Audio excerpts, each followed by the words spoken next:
So am I audible? Just someone confirm. Yeah, yeah, you're audible. Yeah, so let's start at 5 sharp because waiting for some.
Yeah, then let's start.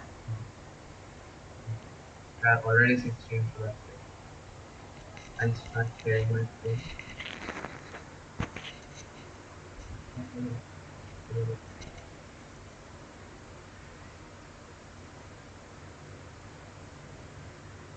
So yeah, this is a session where we introduce you all to internet, HTML and CSS. And yeah, we actually plan to do a to do app from like full front end and back end. So if you follow us through a weekly basis, you can recover and also learn how to make a basic app. Coming to the internet. So what is internet? Can anyone try to define? It can be very vague and basic also.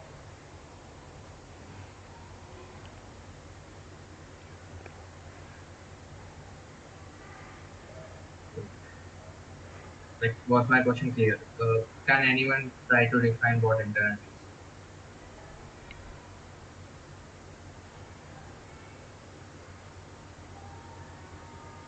I, am I audible? Yeah, Sharat, you're Talking to audible. myself. Yeah. Yeah. Yeah. Okay.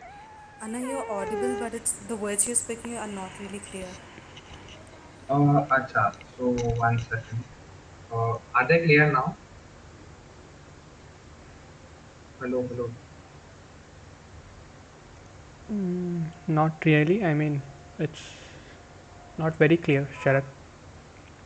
Acha, it's not clear. So Yeah, give me 1 minute. I'll connect my other Bluetooth to it. yeah, sure.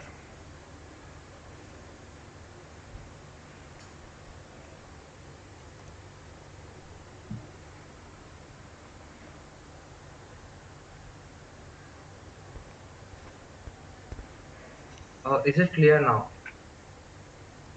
Yeah, it's better. Yeah. So what is internet? Can anyone try to define it? Internet is a global network. Basically, it connects multiple servers together. Yeah, that is uh, closely correct. So internet is basically a network of networks that connects all the computers available. And how is it done? Let's just see. So TCP and IP are two different words that you'll need to know. So IP is basically Internet Protocol and TCP is another protocol. So what protocol is basically we humans when we try to talk to someone new, we shake hands and we lend the hand first and the other person shakes the hand. So that is like a protocol that we've been accustomed to. And similarly, computers they communicate each other by these protocols. So all the device manufacturers, Lenovo, Apple, Microsoft, and all these guys make the devices so that they understand these protocols as such, so that they'll be able to communicate with each other. And IP is if you can take an example or an analogy, like see, IP is literally the address that can pinpoint you on the whole world of web. So if I want to write my friend a letter, I would want his address first and then my address. So that address through which I locate him is the IP address. And how do I get it is another story altogether. But routers are something that act like postman in the whole scenario. So basically, these guys, postmen actually deliver the posts here and there. So you have a lot of postmen and a lot of post offices. So their job is to just keep sending and receiving letters to their destinations. And routers are basically computers that are in a different form, but underlying principles are the same. They all have CPUs, they all process zeros and ones, they all have the same processors and all.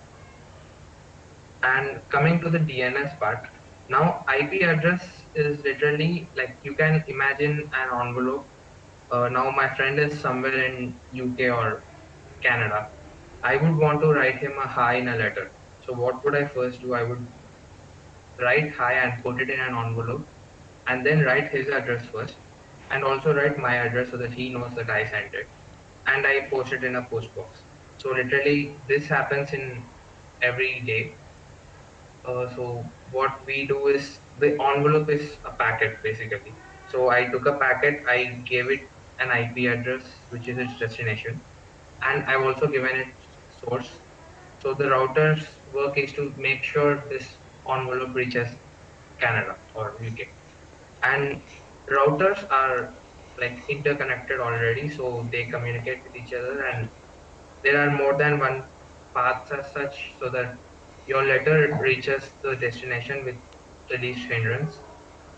And DNS is basically the chicken egg problem that arises with this whole system. Now, uh, for my friend in UK, if I want to send him a hi, I should first know his address. But before asking what his address is, how do I know what his address is? So to know his address, I need to talk to him, and to talk to him, I need to know his address. So that is the problem here, and DNS solves it.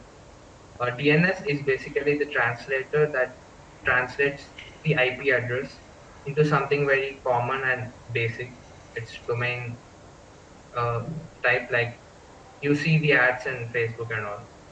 They just write facebook.com. They don't give a bunch of numbers and people get scared. So that doesn't happen there. So DNS is something that solves that, and it takes care of converting and translating my IP address to whatever my friend's address is.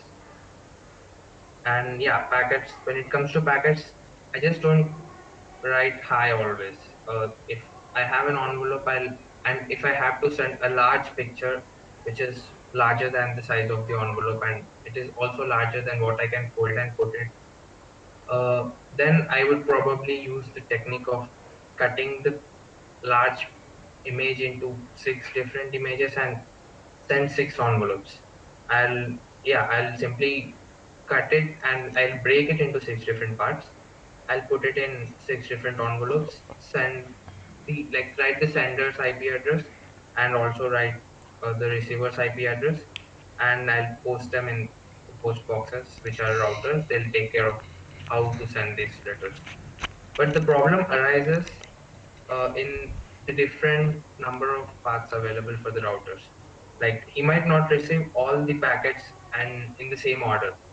I might send 1, 2, 3, 4, 5, 6 from my end, but all these six might take different paths and end up in a different order, which is 2, 3, 5, 6, 1, and it is a really tough job to make sense of random information, and this in huge scale gives him a migraine or a headache or a death probably. So for that we have the sequencing, secret sequencing, which marks all my envelopes in the order so that when he receives them, he actually knows which is what and which, yeah, what is the order and all. And then coming back to HTTP, this is again hypertext protocol. So basically, the important thing is what these things mean. So this actually has two different functionalities, mainly two functionalities, get and post. So as we talk, it's all about sending and receiving. So this HTTP, if it says post, you're literally posting an envelope or information. And get means you're requesting something from the server. So that's what happens when you like if you try to look at the link in your Google Chrome, you'll be able to see the get request or post request in the link. And that is all the basic that you needed to know. There's also this port numbers that you need to know. Like, how do I get a confirmation that the letters sent by me were actually received by my friend and not someone else, or nor did the postman throw them away in a garbage can? So basically, we have this numbers like 402 or 404. I'm sure you've seen that in your web career or in your web experience. I'm sure you've seen 404 somewhere, which means an error. And 80 is for a successful send, and 200 is for okay, yeah, done, job done. And similarly, 504 means something else, 502 means something else. But yeah, these are like the universal codes that people agree to, and computers understand these codes and operate according to them. And regarding, yeah, that was all the basics that you needed to know. And coming back to the main HTML part, so inside the envelopes, coming back to the TCP. So TCP is nothing but now I can send my friend a hi, but I can also send my friend a message. I can also send my friend an image. I can also send my friend a glass item. So how does everyone in the equation know what is there inside without actually seeing it? So like for example, again, Amazon, if you order something, if you order a glass item, there'll be a small label written that handle with care. There are delicate items inside the box. And for other non-delicate things, it's not the case. So it's like what is inside the envelope, the information about what's inside is given by the TCP. Is it an image or is it text or is it a video file or likewise all the PDFs or what Word docs or whatever. So that's all about the basics of internet. And when you deep dive into what's inside the HTML or what's inside the envelopes that you send, that's HTML from the other side. So our browsers are built in to understand HTML, CSS, and JavaScript so that they can make some sense out of the information that they receive.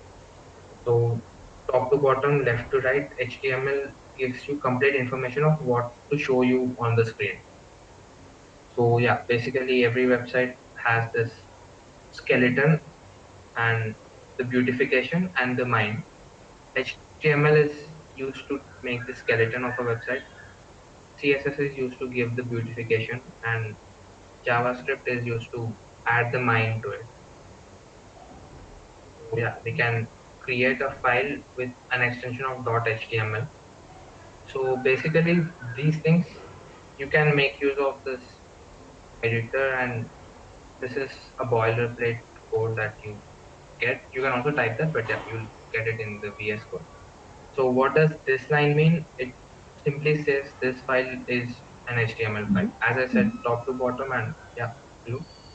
Sorry to interrupt, but are you Yeah. presenting anything? I'm not able to view it. Are you presenting a PPT?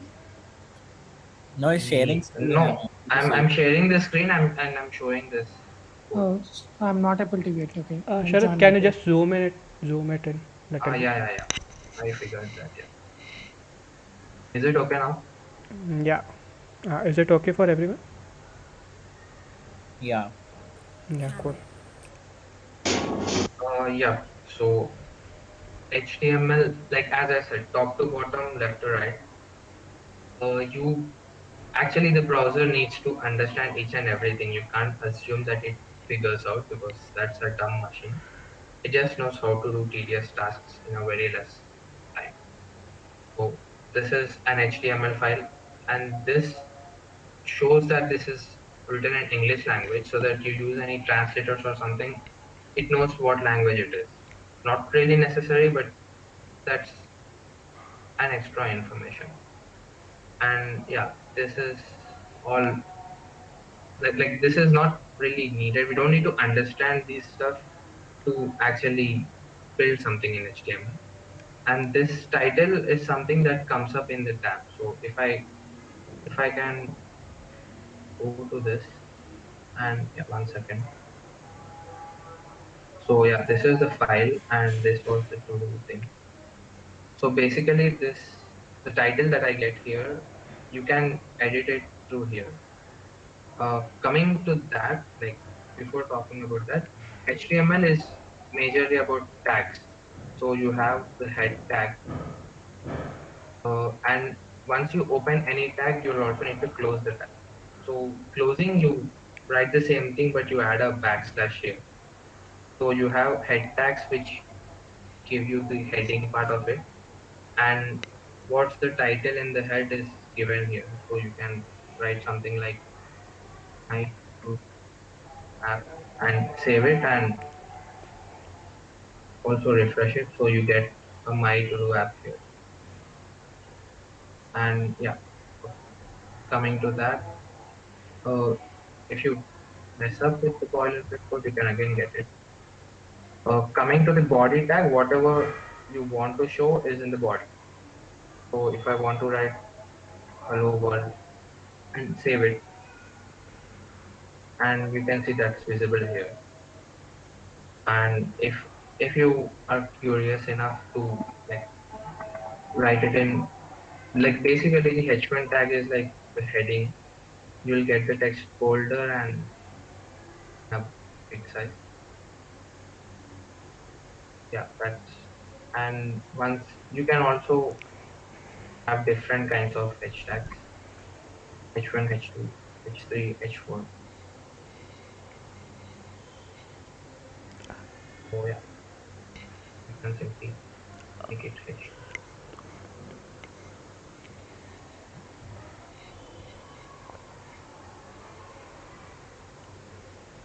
and you reload it, you can see the difference.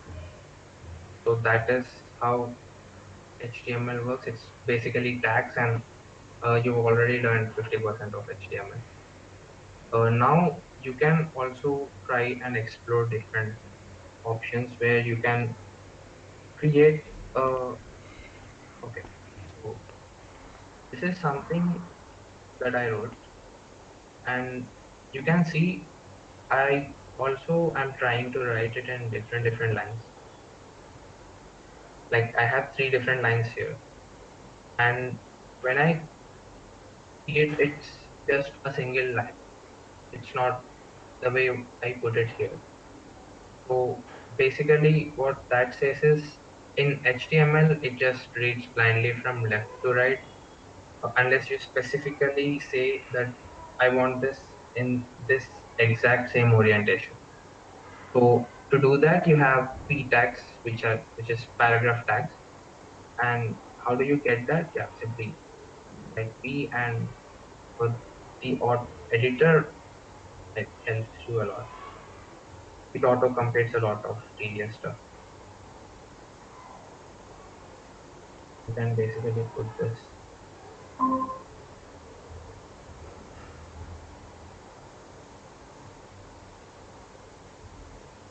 and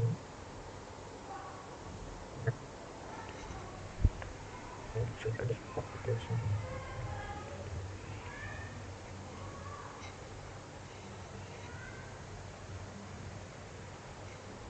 And once you reload it, you can see this. You can see the difference. So that is how p tags work. And yeah, you can also add an image if you want in the body itself. And how do you do that? You can simply open a tag and say image, and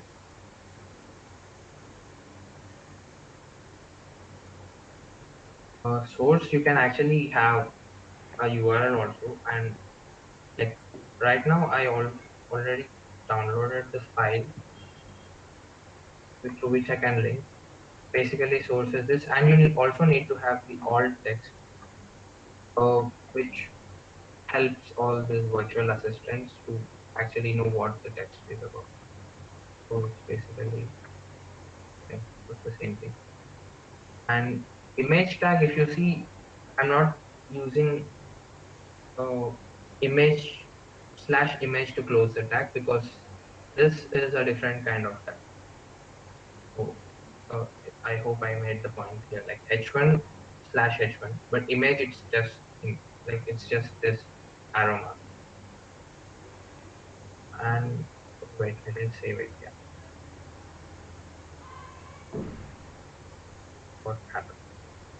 JPEG, bro. Yeah. Sorry. So yeah, you can like see the image here, and actually when you translate or when you try to access this image with Alexa or Google Assistant, you'll actually hear what we wrote in the alt text. That was all about linking an image. You can also link files using anchor tag. You can also link different web pages using anchor tags. It's A and href. You can write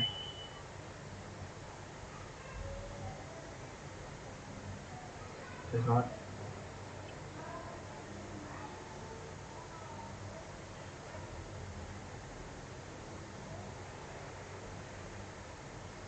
and you need to also close this. And what you write here will be displayed. So Wikipedia,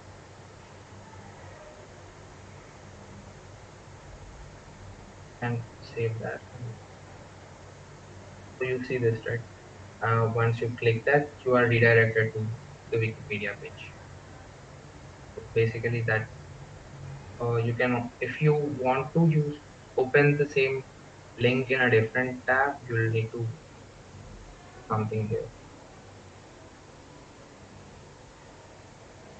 So it basically, yeah. If like this is one takeaway that I would want to give and make this session different. If you want to do something and you don't know how to do, you can simply Google up stuff or open the link in a new tab in HTML. So you can just go and see. So this was our addition that we forgot. You can simply take that and paste it here and save it and go to our document. So you see that happening, right? So basically, HTML is something that everyone Googles, so no one really remembers everything. If you know what each thing does, that's totally good enough to start. And you can also use or embed as such. Yeah, you can also have a YouTube link or a YouTube video or something. So I'll show you how. You can go to some random video.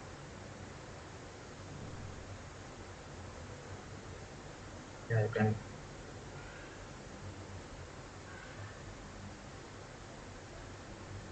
So basically, after going here, you can check this option or yeah, share.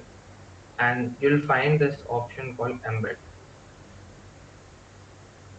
and you can copy the whole thing and come here and paste the whole thing and save the document and check your document once. So you see that, right? You have a YouTube video in your HTML page.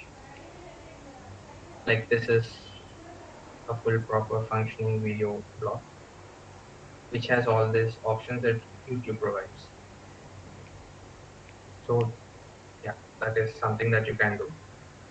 And also what else can you do? You can have forms as such, tables, also tables, and like yeah, everything that you see on internet can be done and is actually done in HTML. You just need to be good at Googling and you'll get the job done. Regarding the tables part, you can also have different tables. Uh, HR is a horizontal line, I think.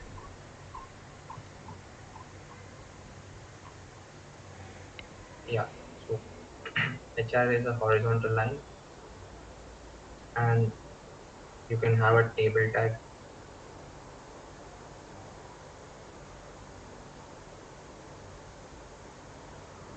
And again, in the table tag, you have like rows and columns. So rows are denoted by PR, and it's always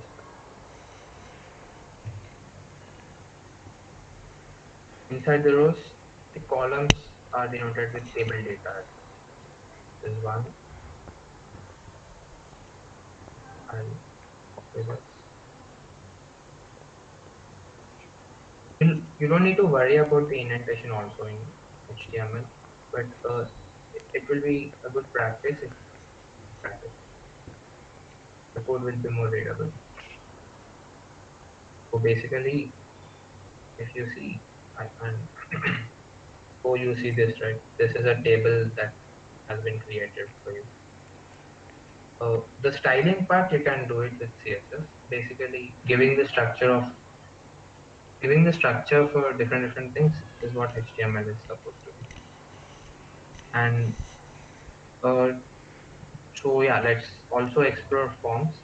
And to do forms, you need to know how to write forms in HTML, and you can simply Google the stuff.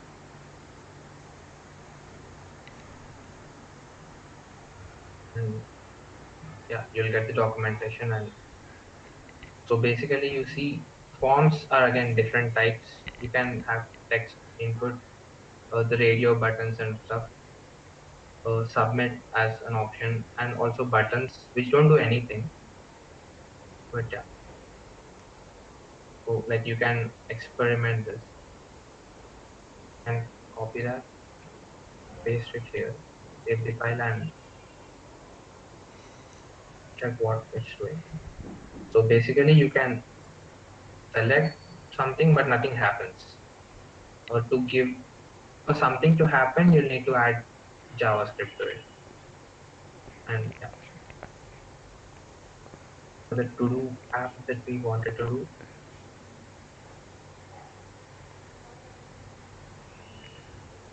uh, button is again one thing that we can do.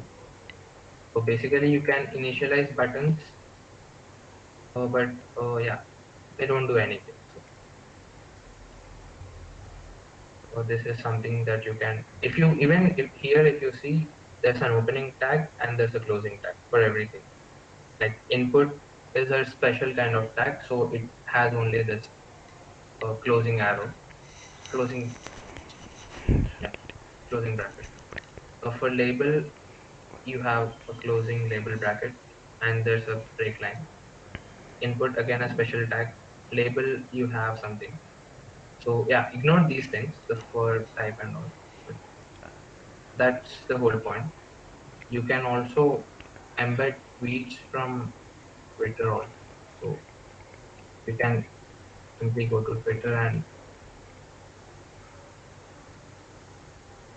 you can find a tweet, So embedding it is basically linking and bringing all the things that you need. So basically, yeah, just go and all you need to do is copy this. So HTML is basically so easy and fun. You can learn while you do. So you see this tweet, right? So that was something about HTML and the basics of internet. Let's go ahead and again to do HTML template, you'll find all these things already. You don't need to waste a lot of time here. You have better places to waste time.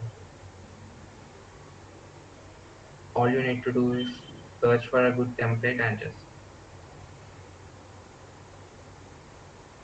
this is the template that I given. Yeah.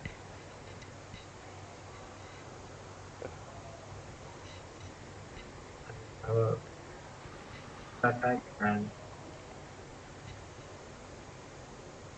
oh, for now I'm removing this IDs and classes. They will be covered by Imran after me. So, and I yeah and that you can have a button here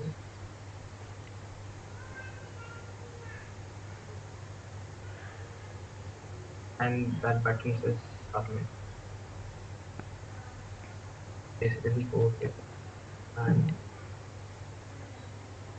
so you see a form here and you see the submit button which does nothing. And these things, this is called a list basically. So I'm writing something and I actually JS does the thing. But yeah, this is the template of it. I can write stuff, but I can't do anything to change this whole page. The list that we see here is called an unordered list because it has no numbers. If you want to add numbers to it, you can do 1, 2, 3, 4, 5 and all, but that becomes tedious if you have a lot of numbers. So you can simply make it into an ordered list.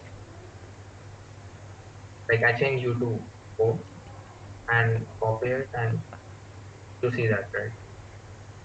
You get the numbers and you get the title. This is like this is H2 tag. So if I make it to H1 tag,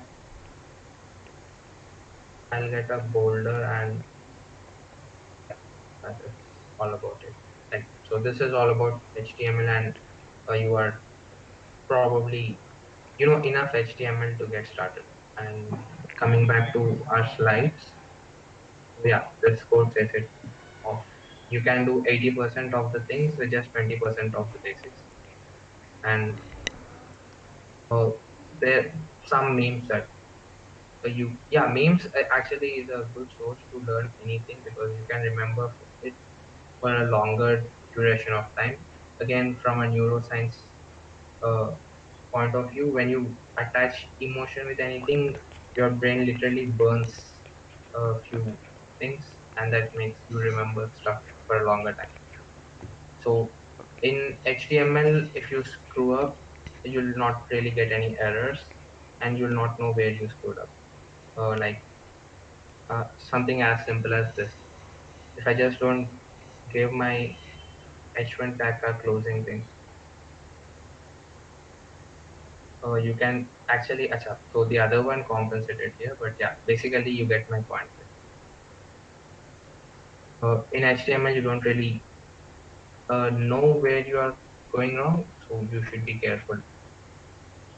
And after that, yeah, comment is basically you use this thing to write comments in HTML. Because now this looks very simple, but when you actually build applications, you'll write lots of HTML code and you'll need to figure out what does what. So this is how you write the comments. And so what next? After learning the basics of HTML, you can learn front end and back end, but you can also do one cool thing. Like I'm sure a lot of people already know this, but if anyone doesn't know this, I'm just showing them. You can, so yeah, basically you can see this coronavirus is a file which the server is getting for us. HTTPS, HTTP and HTTPS are HTTPS is a secure version of HTTP, and this is the port. It connects the server and asks whatever you want. This shows you want a web page, and this is the domain name, and this the DNS takes the job of converting this into something, some sort of numbers that translate to the IP address, and this is the file that you are requesting. If you go to google.com, oh,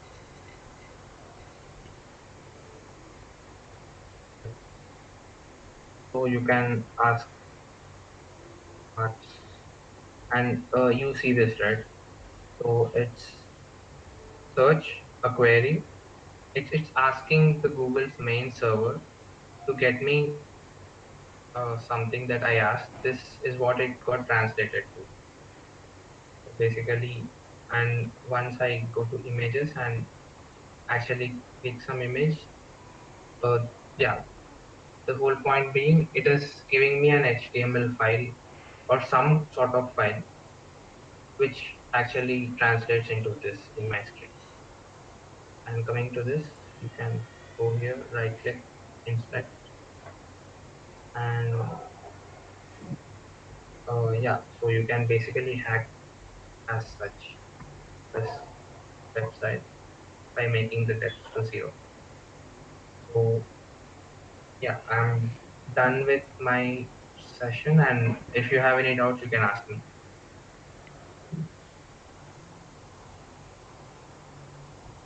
Anna, I have a doubt.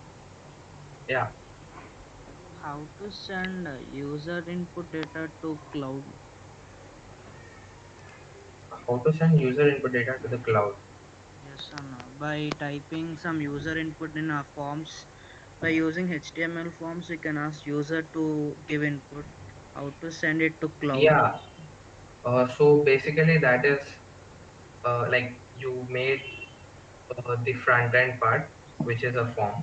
Now you want to connect it to a server.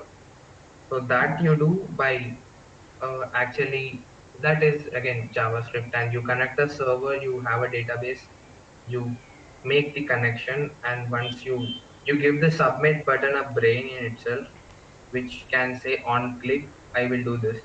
Uh, Something like that. On if I am clicked, I'll send this information to the server. Now server's duty is to receive that information and store it wherever it wants. So that on an abstract level, that is what. Bro, instead Yeah. of JavaScript, we can also use Python also, right? Uh, yeah, For you can. backend. Uh, yeah, backend can be backend. There are a lot of things. Golang is there. Yeah, MongoDB is like there. to Yeah, achieve the task in order to send the data. yeah. Backend is you can use a lot of things for backend. Java is also available. So yeah, backend anything can be used. There's something called Dino, which is very new, but yeah, there are a lot of things for backend. For front end, also you have a lot of frameworks, which with which you can do much bigger things later on. But yeah, this is like the basics of basics.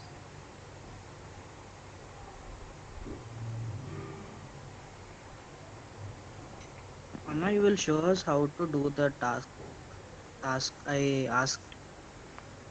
Yeah, if you follow us on a weekly basis, and like we plan to do that. Like first we now today is the HTML and CSS session. The next week, if we are able to plan it, we'll have the JavaScript in introduction, and then with JavaScript you'll figure out how to do stuff like like manipulating virtual DOM and all. And uske baad, we'll try to introduce React, with which you can do all of this stuff in a much efficient way. And then after React, you well like we'll have a class on Django or MongoDB. with which you can also get an idea of backend. So not in this Okay. class, but yeah, in the coming classes. Okay, Anna.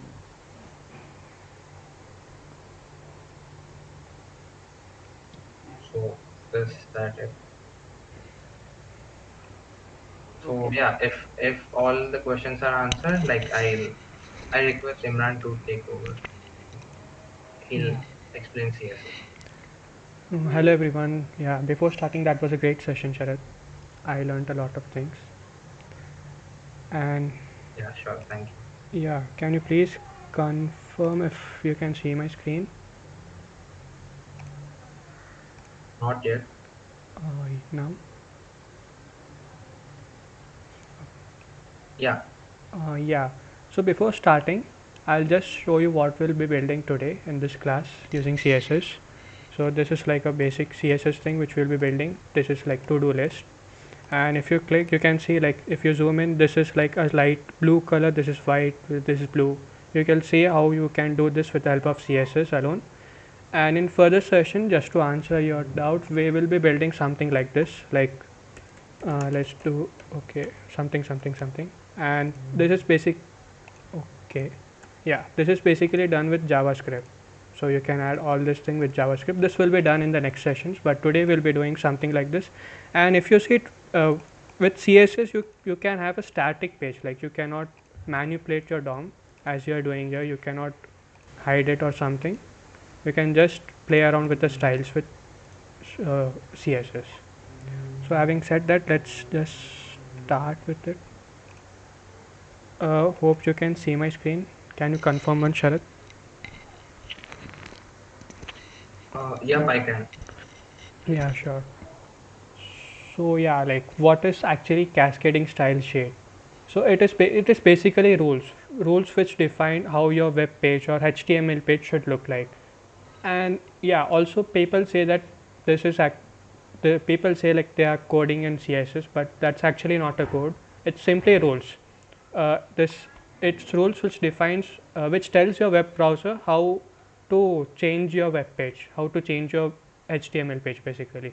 So you have a selector. We'll be looking this in detail also, but this is just introduction. You have a selector, you have a property, you have many properties: background color, image, background image color, and lot of stuff. And you have a property value, like you have red. You can use uh, RGBA values and many stuff. And this whole thing together combinedly is known as declaration. So basically, CSS is a rule which tells your browser how it should render your HTML page. Now coming to why cascading. This is very simple, but this is the very basic, and this it is everyone who will write rules in CSS should know this. So your browser will implement this, or will render your HTML page based on the top down fashion. So you can have CSS files in internal CSS file, external CSS file, and also inline CSS files. We'll look at this later. But yeah, like, it will be in top down fashion. Okay, I'll give you one example. So here if you see, okay, so here if you see, font family is Times and font family again is Veranda. So if it goes in top down fashion, it will render your HTML page in this font. Veranda is, it's a font style, like you have Arial, you have Cosmic Sans, and many more, right? So this will make sure that font family is in Veranda if it goes in top down fashion. So that's how the term cascading comes. Now coming to grouping styles and selectors, you have many ways. Now, using multiple styles, using multiple selectors, contextual selectors, direct child selectors. So we'll see how everything works here. So basically, I'll first write my simple HTML file, and I'll just simply write h1 over here, and I'll write hello. Hello everyone. And here I can just write h1 and say I changed the color to something aqua. So this is basically selector. I'm selecting this h1 from my HTML page. Now it will select all the h1s. It will select, like, if you have one more h1, it will select that also. Something, yeah. It will select both the h1s. So it will change the color to 2. It will change the font size to, say, larger if you want. And now if you just, okay, 1 minute. Now if you just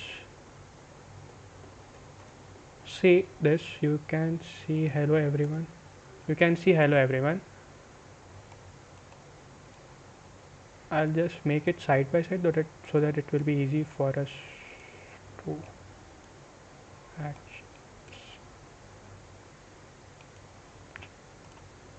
Okay, yeah. So now if I change this to, say, small,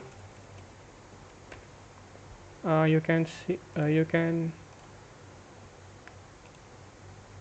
is it? Yeah, you can see that this will become small. Okay, this will not become small because it is h1 tag. That won't change. Okay, wait, I did not link it. Yeah, this is the, like, the base. We, like, developers usually forget to do this. I did not link my style sheet with this.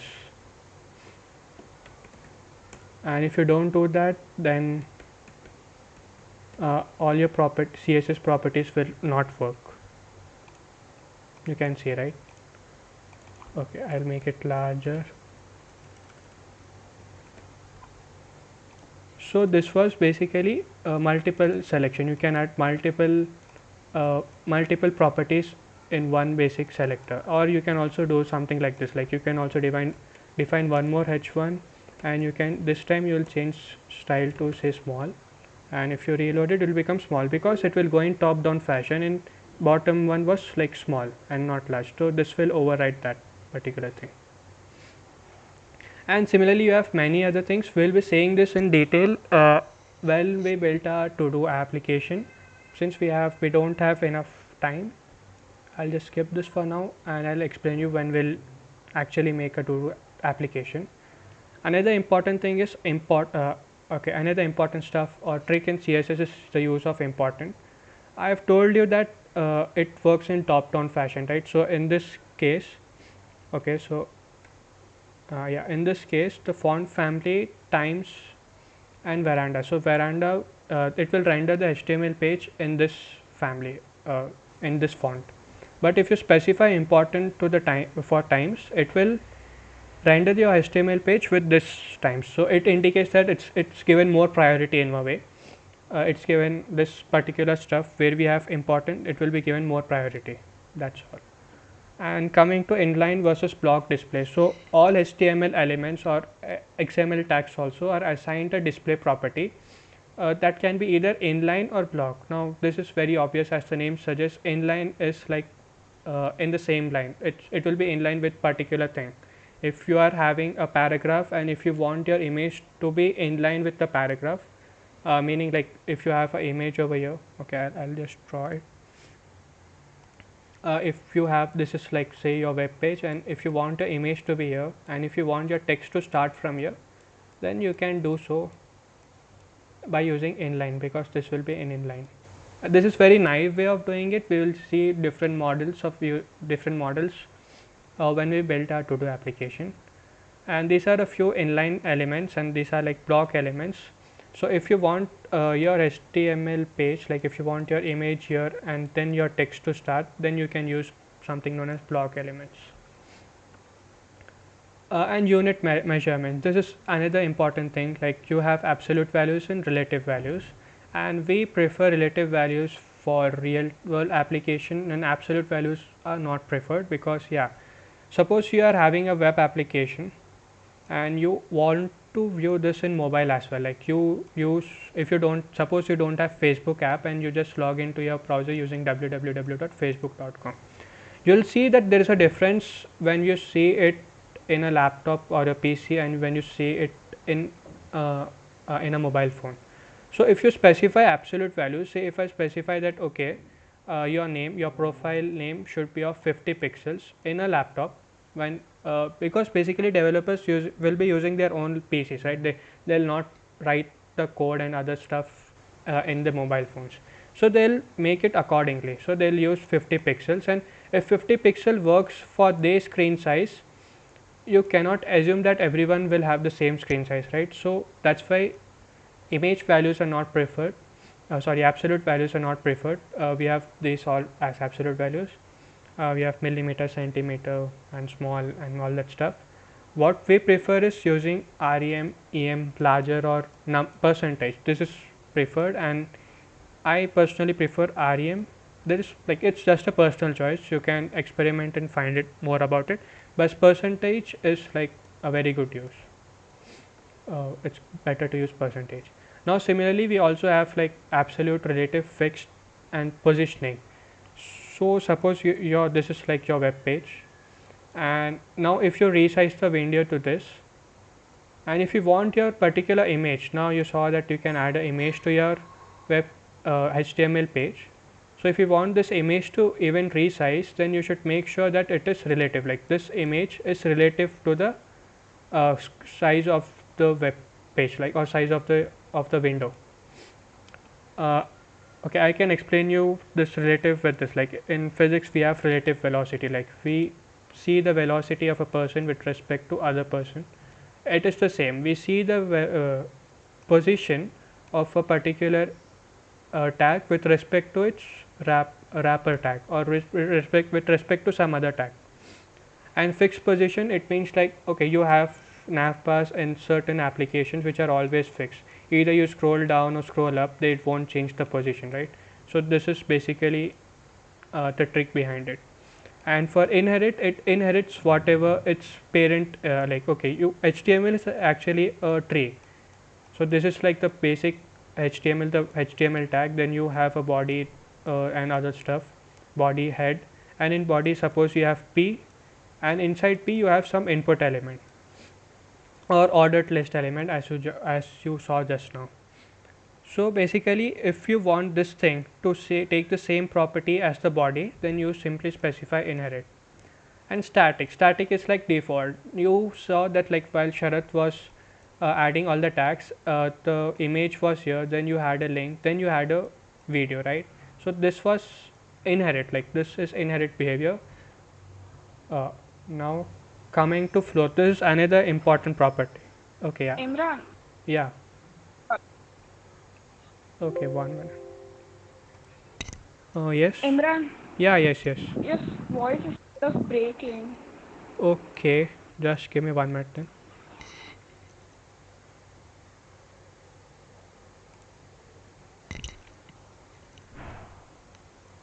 Is it better now? I did not change network to it. Yeah, is it better now?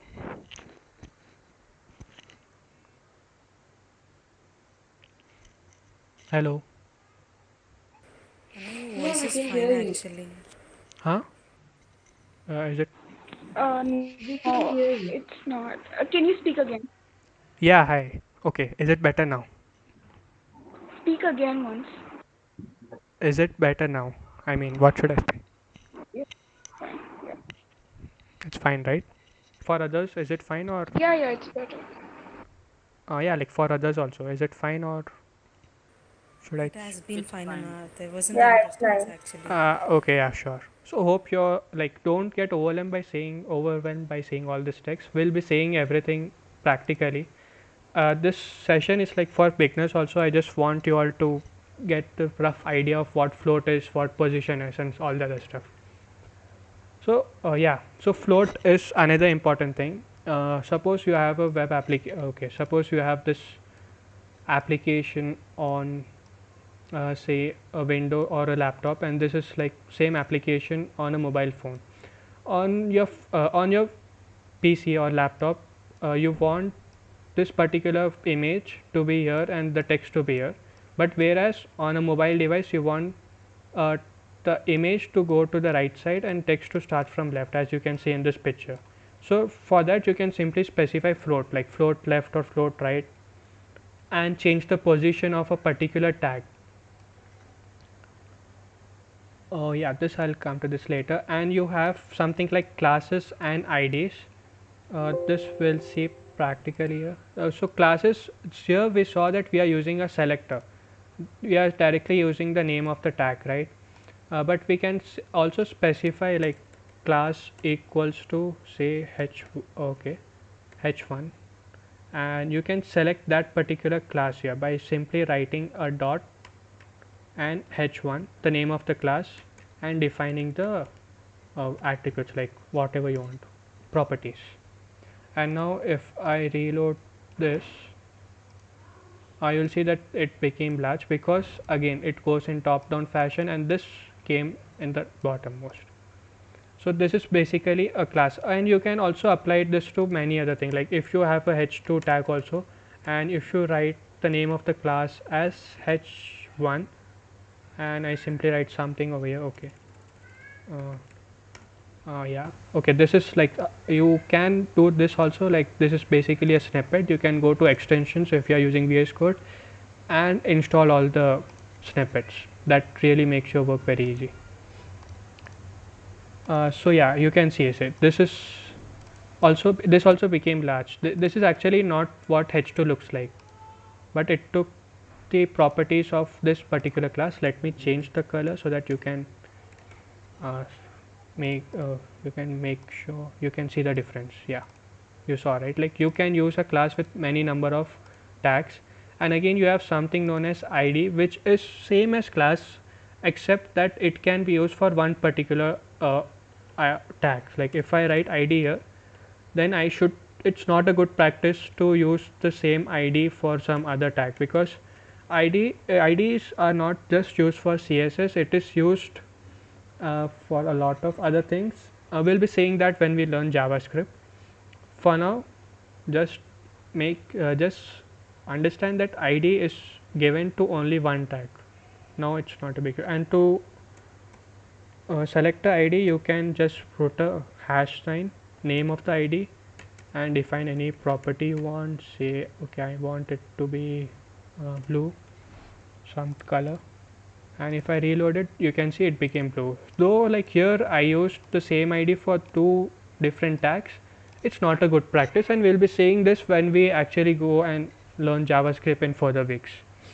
So I hope basic CSS like is okay with you all, and now we'll go ahead and start building our like this application which we were like a hands-on application. So yeah, if you don't have your PCs ready, just make sure you code along with me, so that like that's the best way to learn any new thing. I'll just make it side by side so that it yeah, so that we can also see it now. So this is what we have to make, and this is what we have. So first let's change the title to do app, and yeah, you can see it changed here. And here what I'll be doing is I'll be using a div tag, which is again a HTML tag, and I'll be writing a class as list. Oh yeah, that's it. This is like my container. I am using box model here. So box model is, in box model you wrap everything around one basic container. So here I'll be writing my other styles. I'll be writing UL unordered list. Inside UL I'll have a li, I'll have a label. These are all HTML tags, and I'll also write a input and wait, it should be okay, we'll see first how this works now. You can't see anything, right? Okay, I'll just simply write something here. Yeah, you can see that this is like a unordered list.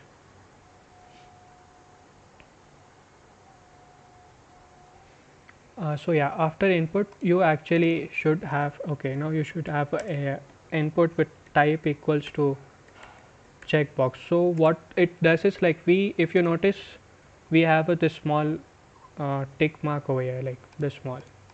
So this is actually a checkbox. So I am defining that checkbox, and name should like, I don't want it to have any name for now, but you can see we will use this name when we learn JavaScript, when we add interactivity, like when we interact with our DOM. For now, let's just keep it simple. And after this I'll add a p tag. I'll write eat. Like this is basically my first task, eat. I'm using p tag for that. And again, like it's not necessary for you to follow this particular template. I'm using this to, yeah, like because this looks cool, right? Like we can click anywhere and it gets, and you can also see a line through over this. So yeah, you can follow anything. And this span, I'm not, it's just acts as a placeholder. Again, it's a HTML tag over here. So I'll be copying this and pasting it over here. Basically you have 4 tasks, eat. Okay, we can write sleep, code and repeat.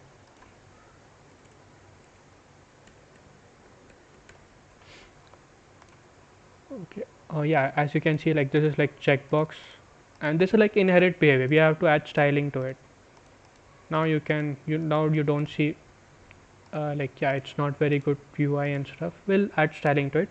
Before that, I just want you to see this. Like if I don't specify rel and just reload it, you should, yeah, okay. If I add some CSS over here, see I'm adding CSS for my list, and I'm changing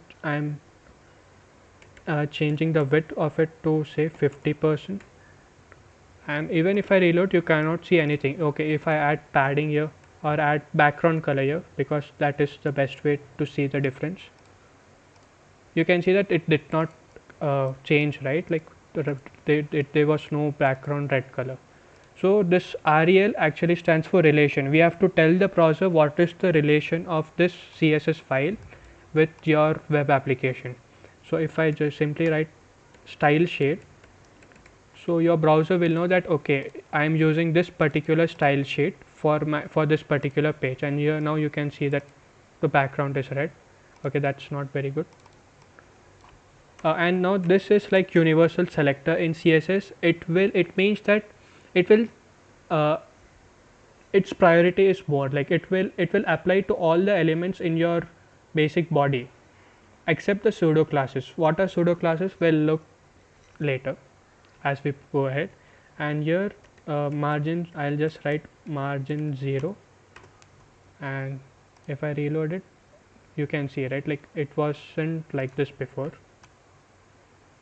You can see there was a lot of space, but now if I add a margin of 0, this the space was actually inherent behavior. Chrome gives us some style sheets before also. We don't want those style sheets. For that we just remove it for now. And we can add a background color as well.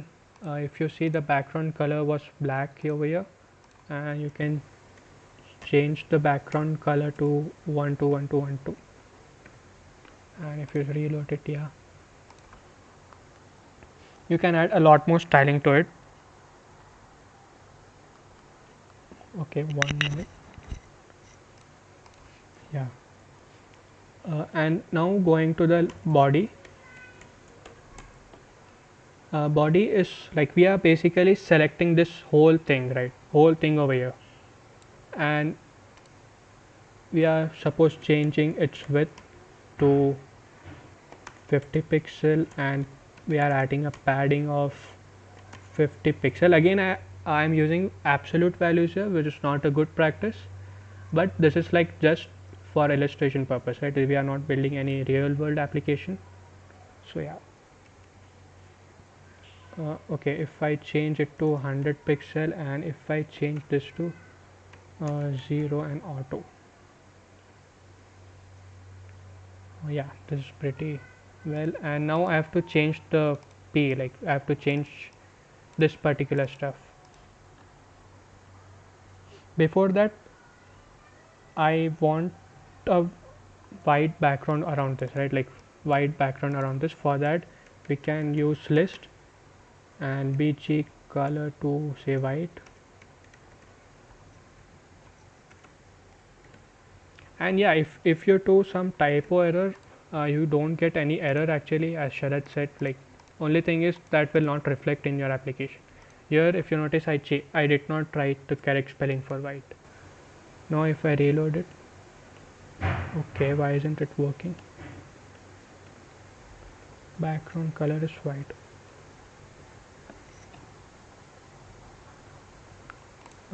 Okay, I'll also change this position as relative and width as 350 pixel. I'll also change this. We don't really want this, I just wanted to show you.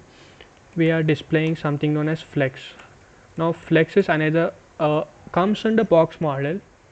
The advantage over here is we can specify flex direction as row or say column or something. So if you are using a browser, a PC or a laptop, you want it to be a row, like basically, okay, just to illustrate, I'll go here and yeah, see, this is your browser and you want, like, this is like one of the element. You have say first event over here, you have second event, you have third event. So this is basically one particular row. And on mobile devices, if you notice, the same page will have first event here and down like second event here. This will be a third event, right? So this is basically column.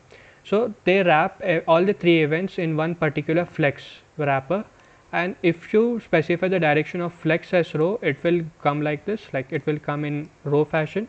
If you specify it in box column row, if you specify it as column, it will come in column fashion. So now coming back to our code, yeah. So I'm actually not using any row or column. I'm keeping it to be default behavior. I'm justify content as center. So this will make sure that all this thing comes in the center, right? Like before we were adding padding and margin and manually trying to do it.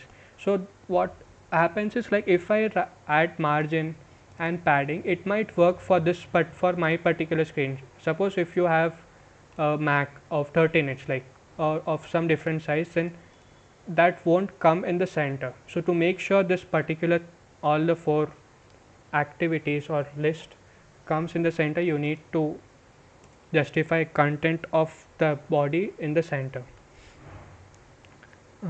And background color, okay, if you notice, this background color did not show up. Now I got the error. I should not add a background color here because it is of more priority. I should add background color over here. And now if you reload it, you will see a white box. Yeah, okay, we have to add a lot more styling. It looks very bad now. And I'll just give it a height of say 100 visible height. So this, I'm basically changing the height of this particular body. It's minimum height, like minimum, I should make sure that this particular body should have minimum of 100 height.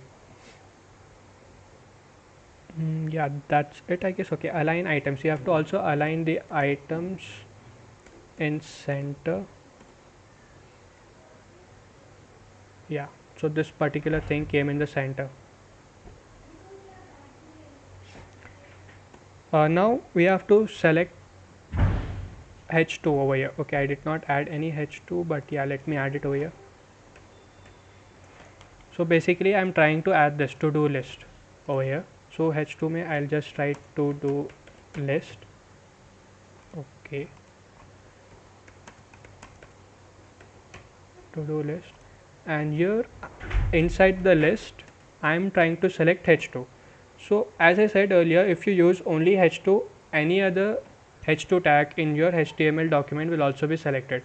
But what we want to select is, like, inside this particular class, you want this H2. You want to style only this particular H2. So you can do so by simply writing list space and the tag name. So in this case it's H2. So you'll change the background color to, oh yeah, some color. I don't remember the color. So yeah, you can just go to inspect and see what color is this. Like, you can use any color, but yeah, it's actually this color. So yeah, let's copy paste it here. So yeah, DevTools comes very handy while you're working with the front end stuff. And color, by color I mean the color of the text, which is like white. not pure white, it's like dirty white as we say. And I'm adding a padding. Okay, I will, if I don't add a padding and show you this, you can see that it's very clumsy, right? Like it's very congested over here. Now if we add a padding, you can see the change. So I'm adding 10 pixel and 20 pixel. So padding में you can have padding with like left, right, top and bottom. You can also have padding left as a special property. If you notice, padding left, padding bottom, what this means is you want left and right to be 10 and top and bottom to be 20 pixel. Now you can see the change, right? Like it got, like it is better than before now. And yeah, even if you notice, like I just kept it empty and it did not give me any error. But if you inspect it, you can check all the errors here. You will get errors here. Like if there are any errors, you will get an error mark over here. Now I want to increase the font weight. I want to make it bold. So you can see, right? Like we have 100 to 900, bold, bolder, lighter. If I make it like 900 and just reload it, okay, it's already 900. Okay, if I just make it 100 for now, you can see, right? Like it changed. Now I want it to be 600. You can take any value, it's your wish. I just prefer 600 because it's a good value. Now we have to style this particular stuff. Like we don't want this dots over here, right? We don't want this dots. We don't want this to come like this. So basically this comes under the part of UL. So I want to style my list and my UL. So what I can do is I'll write list space UL. This will basically style the UL, and I want the position to be relative. First of all, I don't want absolute position. Again, relative position, in this case the relative position means the position of this particular UL will depend on this wrapper class, which is list.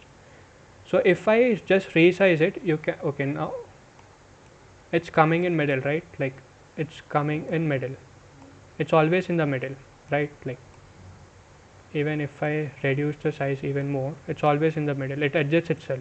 So this is done with the help of justify content as well as relative positioning. And I want to add a padding of say 20 pixel, and front end is, you can see, right? Like but just by adding padding of 20 pixel, it changed a lot. So again, front end is just trial and error. Like I don't know if I should add 10 or 20 or something.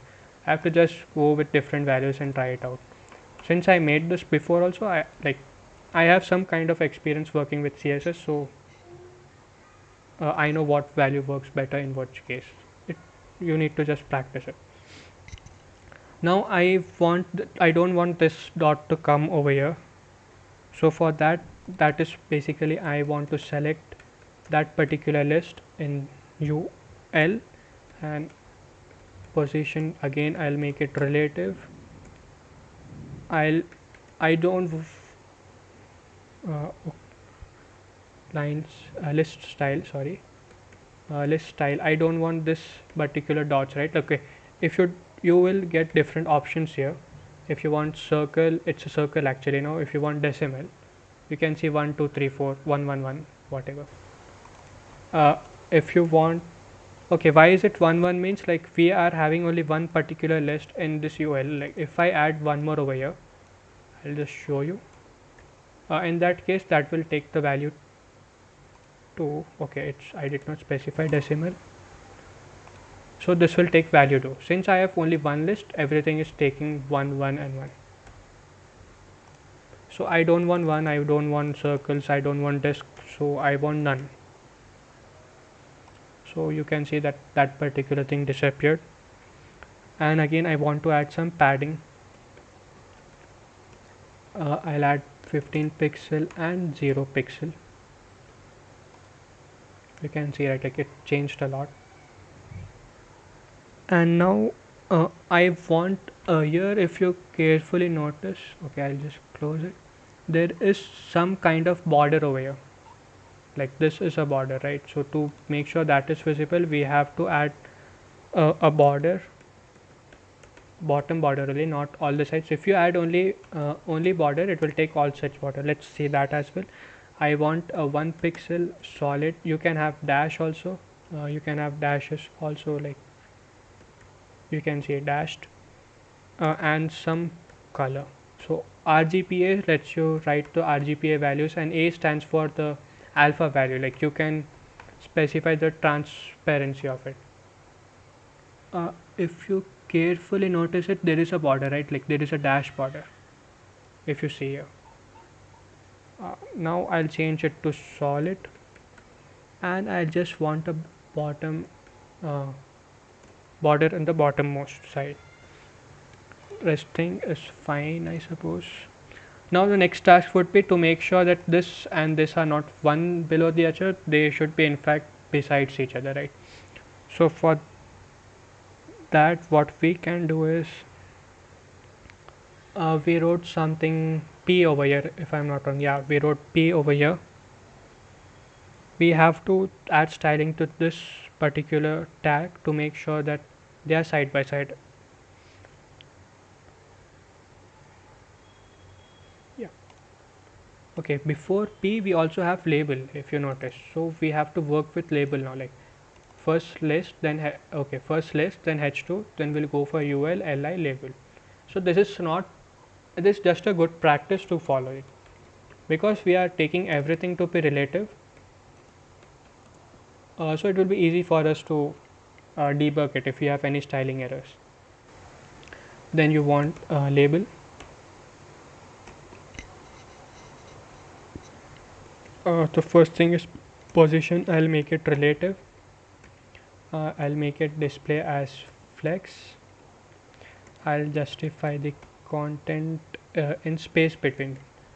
This is okay, not space around, it should be say space between, and align items to be center. I like you can see the, and I want the cursor to be a pointer. So now if I just refresh it, you can see, right? Like now if you see, there is a pointer, not a cursor changes to pointer. If I come over here, this is basically my label. And space between means like the space in between these two is because of this particular property value. If I just change it to center, say, it will be the same, like it will be side by side, but it will be in center. I want space between those two, or not space around, space between those two. So yeah, now it again, it's in left side, we want it to be on right side. We'll see that later, what we can do about it. Now the next task would be input list ul li. So if you notice, I am following this tree structure: list, then ul, then li, then label, then now input.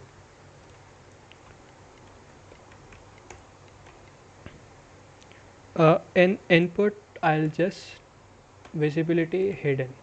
So this will basically hide all these checkboxes. I don't really want them, but yeah, like if you see, they are still there, but they are just not visible to us.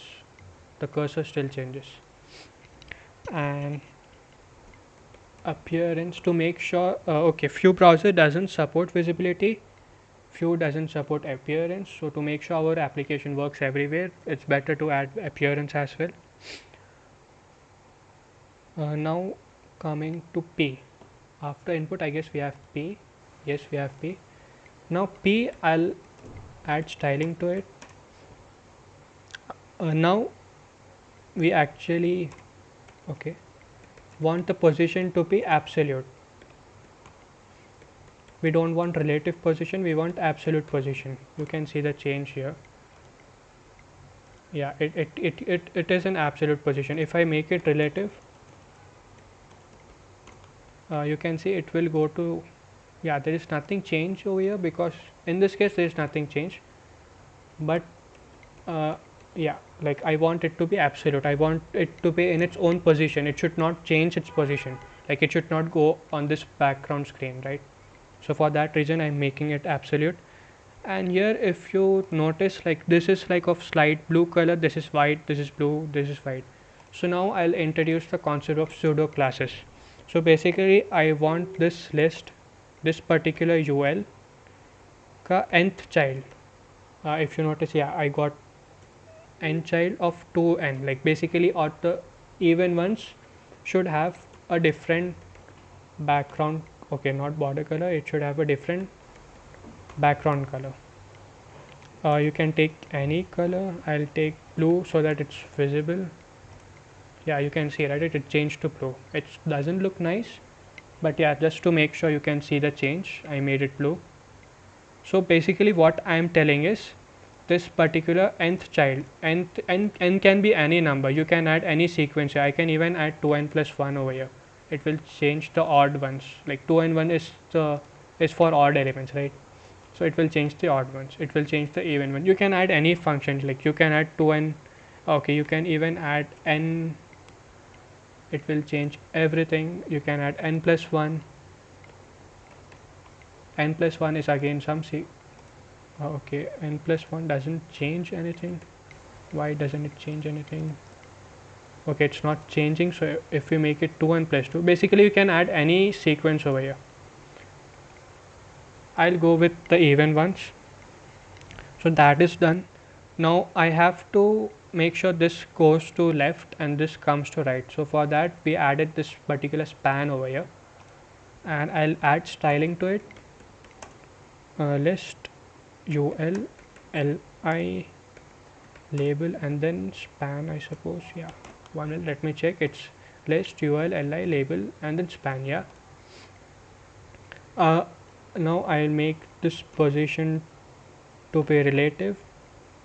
I'll change the width to say 20 pixel. I'll change the height to some value. I'll keep it 20 pixel only. You can like style as you wish. I'm just adding some random values over here. I want border to be like, it should have some border, 1 pixel solid, and it should be like some color. And I want border radius. This is another new property. So here if you see like 50%, basically like this particular checkbox, this is for this particular checkbox, I want it to be circular, not a square. Inherent behavior is it will be square. We can change its radius to make it a circle. Change the radius to 50%, it will become a circle. And display as flex. Justify content to be center again, and align items to be center. Now if I simply reload it, you can see a circle over here. So this particular border, now you don't really have that tick mark because like we made it on our own. Now we have to add that particular small yes mark also here. So basically you can also use checkbox. I made this hidden to make like this, I just made it as hidden so that you can actually learn more of CSS. Like you will learn how to add that particular tick mark over here. So that's all for this. Now we'll go for some other pseudo classes. Say dot list, again ul, again li, label, span, again this before. You also have 2 colons and before. It's both the same actually. In CSS3 it's 2 colons, and in the earlier version it was only 1 colon. They did not deprecate the earlier versions yet. So yeah, like you can actually use anything, it doesn't really matter. So this content before indicates that what should come before the span. So basically to make this to the left, you can see that you have some kind of spacing over here, right? Now it will go to left as soon as I add this before element. I want its position to be absolute again. Okay, paint order, no, position to be absolute because I don't want it to change its position. It should be on that position only. I am adding some kind of space on the top side. I am changing the width to be say and something, say 15 pixel or some value. Height again to 5 pixel. I'm using absolute values here, which is not a good practice, but yeah, we are not really making a real application, so we can use it for now. And some color CCC. So I'm just adding some border to the left and bottom. Pixel solid and some color again. So yeah, you can see the okay, what is the problems? UI label span before does my yeah, you can see this thing, right? You can see a small tick mark over here. It's actually a tick mark, but here it is different. So here you be rotated it. So CSS gives you this uh, transform bulk. There is one another property, and you can just rotate it by say minus 45 degrees. Suppose, like, again we have to do trial and error. 45 degrees should work, I suppose. You just uh, see this particular tick mark over here, it will change, right? So yeah, it became a tick mark, like it became a yes. Let's change it to say 40 degrees and try it. Yeah, it looks better. Now I want to add this particular like interactivity. Like if you click, it should change background color. It should make a line, like a line over here, line through as we say. So for that, I'll select list, I'll select UL, I'll select li, label input, and clicked, I guess. Okay, yeah, it was checked, not clicked. CHC, yeah, it was checked. This particular pseudo class will allow us to do it. Now this check should be only for say this p element, like it should only act for this eat, sleep and stuff, right? Like it should, this whole thing is your input as of now, but I want only this particular thing to get striked out if I click this. So that's why I am simply selecting p over here, like there's syntax for that. So text decoration, line through, and I'm changing the color to some light color, say CCC again. There's some light white, like it's not pure white, it's a different white. Now if we refresh it, and yeah, you can see that it changed, right? Like it changed its color. I'm sorry guys, like I took a lot of your time, but yeah, it's almost done now. I'm like, we are left with only a few minor changes. So basically input, and now we want checked for this particular span is our tick mark, like our checkbox. It's not changing its background color, if you see. Now if I just add a background color, some color, say okay, this color only, and reload it, you'll change that it changes its background color. So I'll just quickly summarize. Okay, before doing that, I'll see what color I used over here.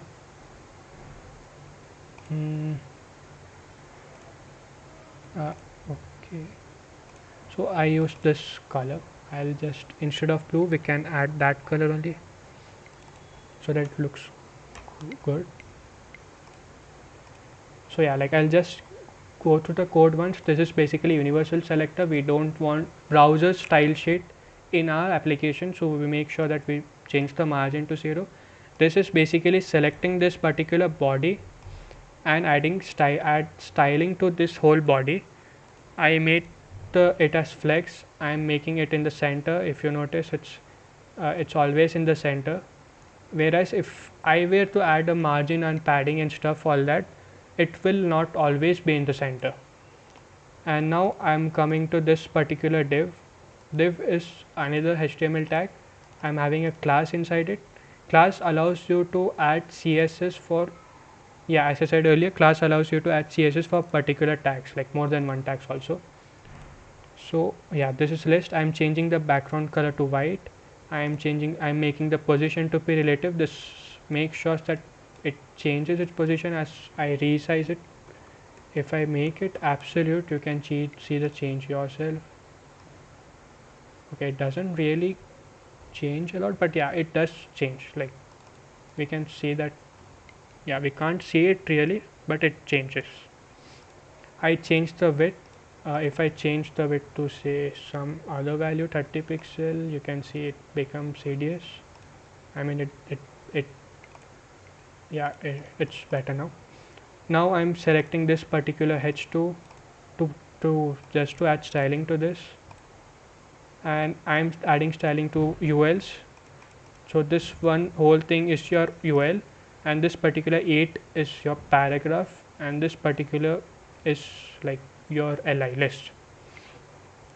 So I'm adding styling to LI, adding styling to label part. So label allows you to label the input element. Yeah, this label is generally it's used with input. It's generally used with input, like you can use it anywhere, anytime. So this is pretty obvious, I guess. Align items, it will align items in the center, it will add the space between them. Okay, if you notice, it's still in between, it did not go to the left. So I'm missing something over here. Since the time is up, you people figured it out, I guess. So yeah, that's it. If you have any questions regarding CSS, you may ask now.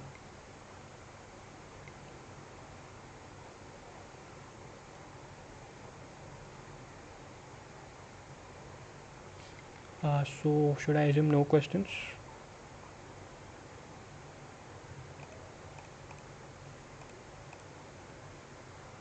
Hello, Sharad. Am I audible? Yeah, you are audible. Yes, you are. Yeah. You're audible. So yeah, like that was a very big session. Sorry for that. If you have any questions, you may ask.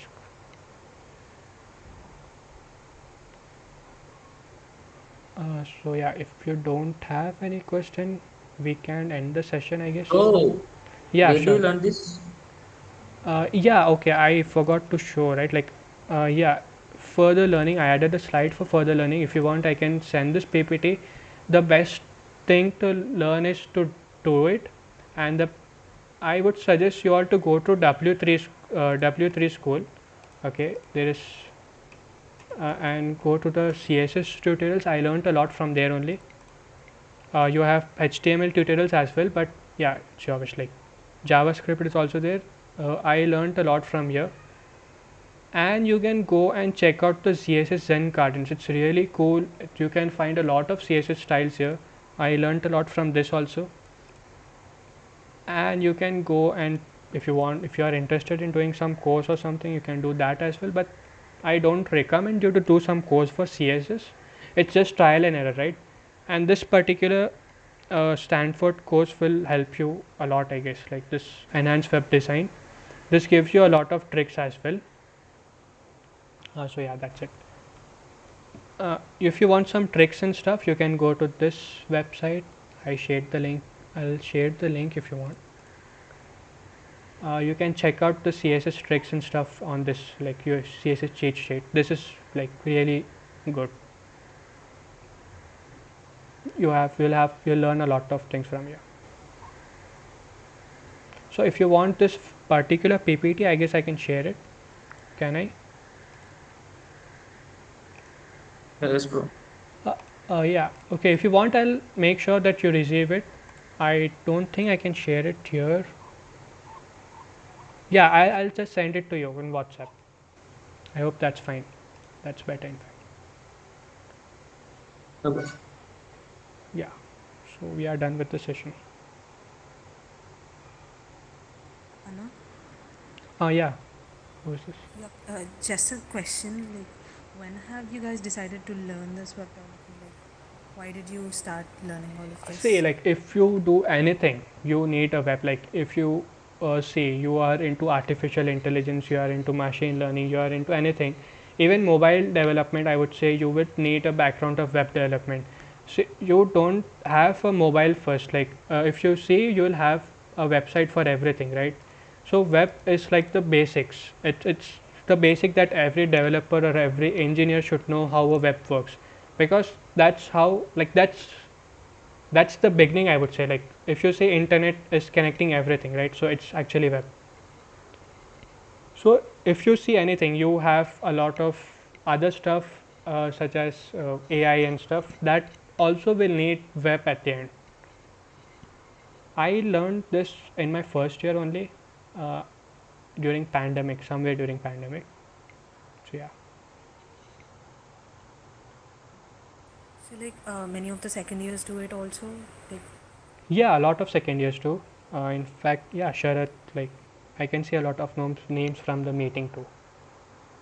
It's a good thing. See, you will definitely learn this in college as well. You will have a special course for web designing in third year. But yeah, like it's your wish again. You, if you want, you can wait till third year. If you want, you can do it in second year or first year as well. Uh, this was a very To basic session. Okay, yeah, Sharad, carry on. Yeah, to add to the answer, I think like this hardly takes a YouTube video to learn. So Yeah, you true. can learn it at any point of time. You can find a Sunday or a holiday and just binge watch 2, 3 videos and you'll get most of it. So yeah, you can do it at any point of time. Got my answer now. Thank you. Yeah. So yeah, if you join us for further sessions, you'll learn like this is a static one, right? Like you learn how to add interactivity to your DOM first of all, and we'll be taking a session for modern JavaScript as well, which will definitely help you to learn modern frameworks such as Vue or Angular or React. So this was like a pretty basic session. Hey, that was a very good session from both of you. I actually had this question like, what are the resources or the languages that we need to make a decent website, which has a little bit of backend as well, along with HTML, CSS? What are the next steps? Okay, Sharad, would you like to answer this or should I go ahead? Okay, I'll answer whatever I know. yeah, So sure. once you know HTML and CSS and a little bit of JavaScript, you can start with any framework or a library. Like React is a library, and with React you can do See, cool things in a simple way. And for backend, you can like either use Django or Node.js.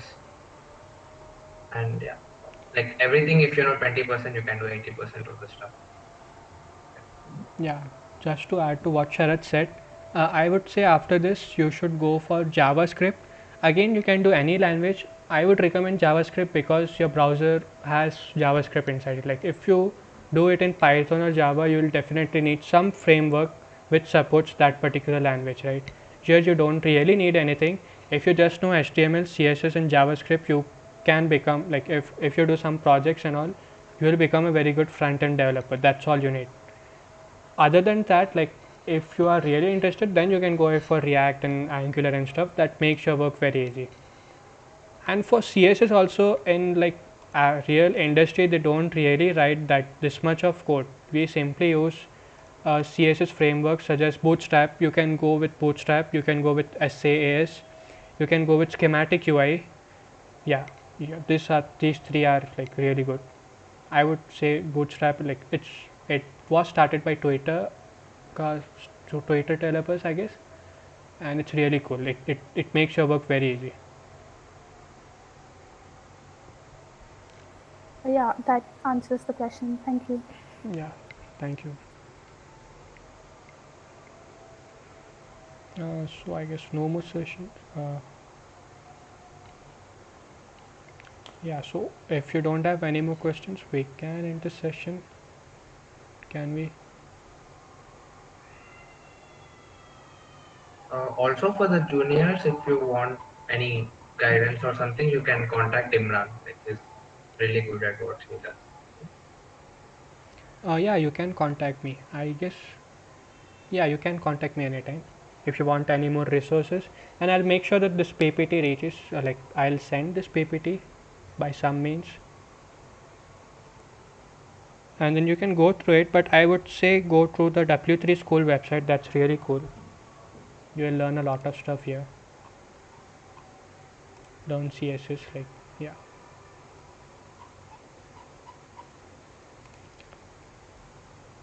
So yeah, that's all from us. Hope you learned something new from this session.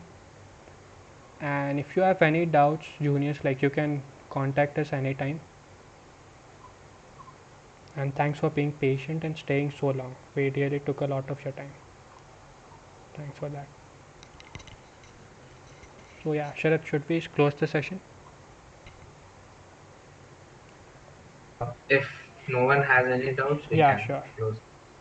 Yeah, if you have doubts, feel free to ask. Like, Yeah, we if are you, like jobless here anyway, so yeah. we can answer. Oh yeah. If you are free, then I can also show you. I have one more application, like a few more applications. I can just give so that you get more enthusiastic about web development. I can show that if you have time and if you want, if you are interested. Else, we can close the session.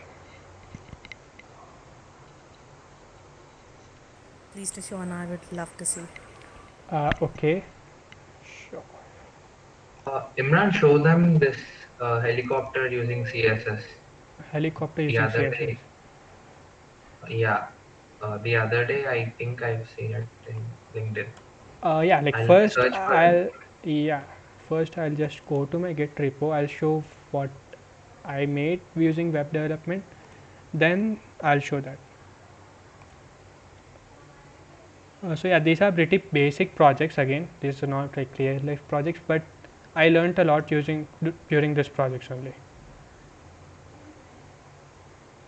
Okay, you can't find it here. Oh yeah, this is what I wanted to show. So this is like my to-do list, uh, and if you want,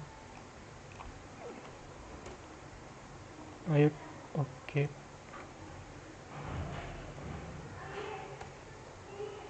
I hope you can see my screen. Yeah, so this is what I made. So this is another JavaScript application wherein if you press, okay, this is not completely made by me. It was kind of a guided project. You can hear the sound, right? Can you? So I'm basically pressing my keyboard sounds and then you can hear the sounds. So this is a Pathatap clone. You can. This is another really cool application of from made with JavaScript. And this is like a color guessing game, a memory game. You will be again this. Yeah, this I made it on my own. So you have 3 levels here. You can change colors as well. You have to guess the color. So this is this. Like I did not add a lot of stuff. You can do as many times as you want. So this interactivity will be doing it in JavaScript soon, like in next sessions if we get time. So this was one of it, and to-do list you have seen. This is very basic again. Score keeper, you can simply enter some maximum score, and if player 1 wins, it will show this message. So this all is made we're using vanilla JS. I did not use any framework, just such as React or like jQuery something. So this is like the best way to learn JavaScript, I would say. And Sharat, you were telling something, right? Helicopter clone, what was it? Yeah, in CodePen you'll find a lot of things Yeah, which are that's again done a good simply resource. using CSS and HTML. Like you can search for awesome CSS things, animations and stuff. Yep. And a lot of people like they don't really make these things. They find some good things and they just copy paste the code. All the Oh, developers also. yeah, because yeah, that makes our work easy, right? Like, why should I write everything again if someone is giving me some resource? That's open source anyway. And as I said, like people use Bootstrap and all just because everything is written out there. All you need to do is include it in your HTML file. That's it.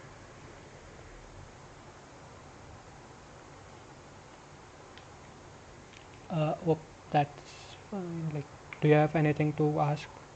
And if you want any YouTube channel that I personally like, Clever Programmer is a good YouTube channel to start off learning such things in web development.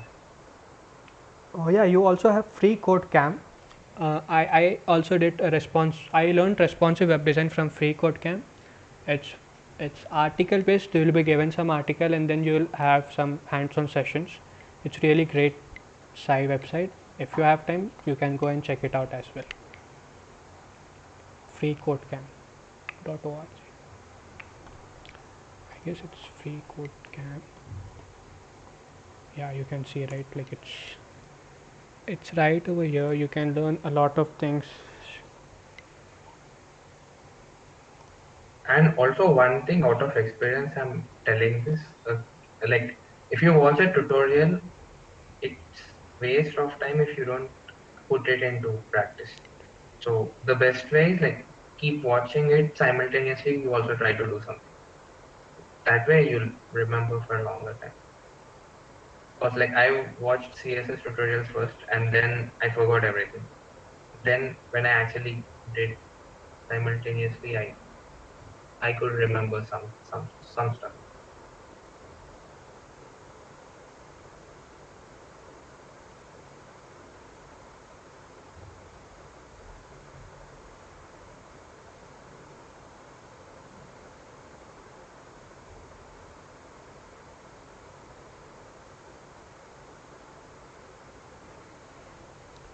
So yeah, like if you don't have any more questions, we can end the meet, I guess. If you have, just ask. Like if you don't have, let's end it now.